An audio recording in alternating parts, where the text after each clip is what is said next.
Hi friends, இன்றைக்கி நம்ம சேனலில் ஒரு பிரேக்ஃபாஸ்ட் ரெசிபி பார்க்கலாம் வாங்க. இன்றைக்கி என்ன பண்ணலான்னா இட்லி உப்புமா பண்ணலாம்.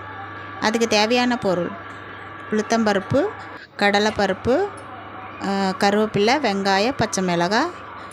இட்லியை நம்ம வேக வச்சு எடுத்து வச்சுருக்குறோம். அதை கொஞ்சம் உதிர்த்து வச்சுக்கலாம். கையில் சின்ன சின்னதாக பிசைஞ்சு வச்சுக்கலாம். அதுக்கப்புறம் ஒரு கடாயை வச்சு எண்ணெய் ஊற்றிக்கலாம். எண்ணெய் ஊற்றின வாட்டி கடுகு, உளுத்தம்பருப்பு போட்டுக்கலாம். போட்டு நல்லா அது பொரிஞ்சு வந்தவுடன் நாம் எடுத்து வச்சுருக்கிற கடலைப்பருப்பு, உளுத்தம்பருப்பு, பச்சை மிளகாய்,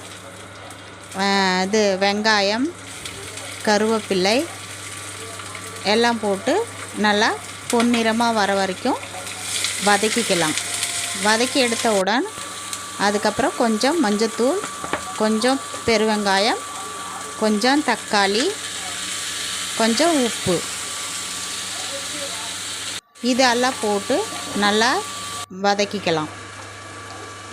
வதக்கி எடுத்தால் அதுக்கப்புறம் உதித்து வச்சுருக்கிற உப்புமா, இட்லி உப்புமாவை அதில் போட்டுடலாம். போட்டு கொஞ்சோண்டு நெய் ஊற்றி அதுக்கப்புறம் மிக்ஸ் பண்ணிடலாம். மிக்ஸ் பண்ணி லாஸ்ட்டில் கொஞ்சோண்டு எலுமிச்சம் ரஸ் அதில் புழிஞ்சு விட்டுக்கலாம். புழிஞ்சு விட்டு அடுப்பை ஆஃப் பண்ணிடலாம். நம்மளுக்கு சுவையான பிரேக்ஃபாஸ்ட் ரெடி ஆயிடுச்சு, இட்லி உப்புமா. இந்த உப்புமா சாப்பிட்டு பாருங்கள். பிடிச்சிருந்தா கமெண்ட் பண்ணுங்கள், லைக் பண்ணுங்கள், ஷேர் பண்ணுங்கள், சப்ஸ்கிரைப் பண்ணுங்கள். இந்த பிரேக்ஃபாஸ்ட் ரெசிபி ரொம்ப சூப்பராக இருந்தது. பாய்.